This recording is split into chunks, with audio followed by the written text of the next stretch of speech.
Hello, welcome to the sideboard here at the StarCityGames.com Open Series in Kansas City. I'm Nick Miller, alongside Chris Wolfmeyer. How are you doing today? I'm doing good. I would say so. We started the stream back up on the Legacy coverage with you, playing the sweet Leylines deck. You're X1-1 through 5 rounds. What made you bring this to the table?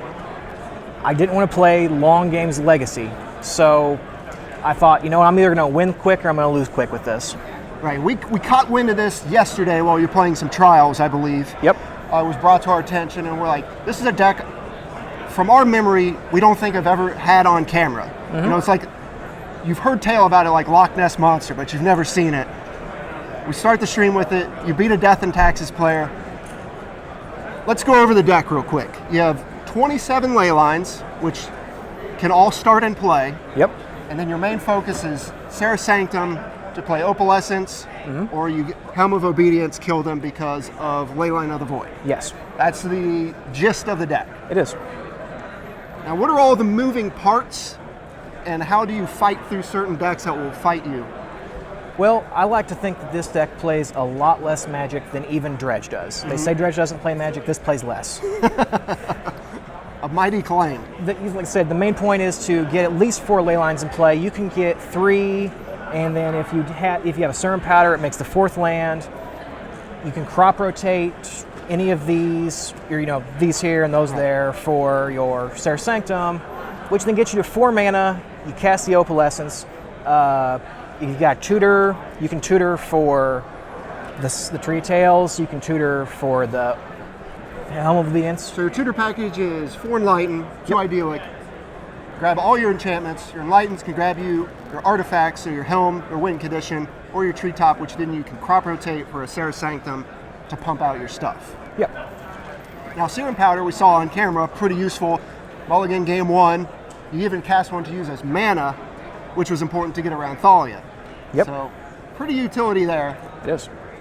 Now, you've got Opalescence, which back in the day in Standard with Replenish used to be a kill condition. Here, you can play that turn 1, and because all your Leylines started in play, they have haste. And you can win turn 1 before your opponent does anything. Right. How many Leylines have you been able to put into play before the game started today? Like, what's the max? I made 5, but still took a few turns to find the kill feature. Okay. But even the Leylines can hold an opponent off by themselves. Right, and due to some of the abilities of the Leylines, you just get this collateral splash damage on decks that you can just beat. You said you beat Dredge with Leyline of the Void twice already? Twice. They didn't play a single spell. Just start with that card, match over. Also, good against like the Rug Delver decks or the people using Tarmogoyf, stuff like that. All right. Other important Leylines, Sanctity, so you can't be targeted. Oh, yeah. Name the litany of decks that, that's super important for. Against Burn, against Imperial Painter, against Storm. It helped earlier against the Sword Fire and Ice. Those are the main ones. All right. And you have a bunch of these other Leylines that you sort of call just Leylines that don't hurt you. Yeah. Point those ones out. The Leylines that don't hurt me, the Life Force, the Vitality, the Anticipation are nice. Meek. The Meek. Yeah. Really, the Meek is the weakest one. That's why there's only 3 of it. I needed to make a cut, so I made the Meek cut. All right. Now, you said Life Force helps you in the sideboarded matches when you needed to get Chancellor of the Annex into play. It helps against Bug and Rug Delver and other Delver variants because that's one of my worst matchups. They have counterspells, they have wastelands. Those things destroy me. So I have many opponents try to force my Chancellor. I just point to my Leyline, and then I have a Delver blocker. Delightful. You also got Suppression Field, a modern staple, doing work here, shutting down Wasteland. Anything else you're super worried about? Or Mastering people with fetch lands. Yep. Ether Vial. A lot of utility. Deathrite Shaman, non-mana ability. All right. So you've got the 4 Serra Sanctum with the crop rotation package. And then you've got a bunch of Brass, City of Brass, or Mana Confluence that can also help you out. So this main deck is pretty sweet. There's a bunch of cool stuff in the sideboard. Let's take a look here. You've got the 4 Annex of the Chancellor, which you just mentioned, and that's important against the Delver decks and Force of Will decks. Yes. Go over some of these other choices. You got 3 Oblivion Ring effects. What's that most important for? They go against Sneak and Show. I cannot beat Gaddock Teague without them. Okay. If I have Anticipation play, it helps me beat Blood Moon Effects. But otherwise, I die to Blood Moon Effects and Gaddock Teague a lot. Yeah, it does not appear that you could tap for any mana in this deck with Blood Moon. That's helping your win condition. I can tap for Leyline the Punishment. Yeah. All right. We've got a couple Replenish. Is this just old school, just got to get them back, or like? That's where I bring in Golgari Charms and Wear Tear against me. Okay. And just blowing me out with that. So it's especially sweet with Anticipation. All right, yeah. Now you got a Rest in Peace, which is sort of like an extra Leyline of the Void. Yeah, it definitely helps. I've played it as insurance because they can bounce one with Echoing Truth, the other one doesn't go away. Okay. Just a fail safe there. Yep. You got another Suppression Field. Just an extra one when I need it. Curse of Exhaustion.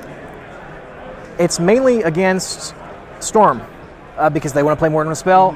I don't have a good match against Elves either. Yeah, I can see that. And this just basically doesn't even affect you. You're only playing one spell anyway, as you usually only have like one land. It's also an aura for my opponent, so it doesn't affect me. Indeed, because it curses them. It curses them. This deck is just throwing so many curveballs. All right, you also got Ghostly Prison. It's against aggro decks. It's insurance against Manaless Dredge and Dredge. I put it in against aggressive decks in general. Okay, and a Ruined Halo and a Stony Silence bringing up the rest of the board. Yep. What did you lose to today?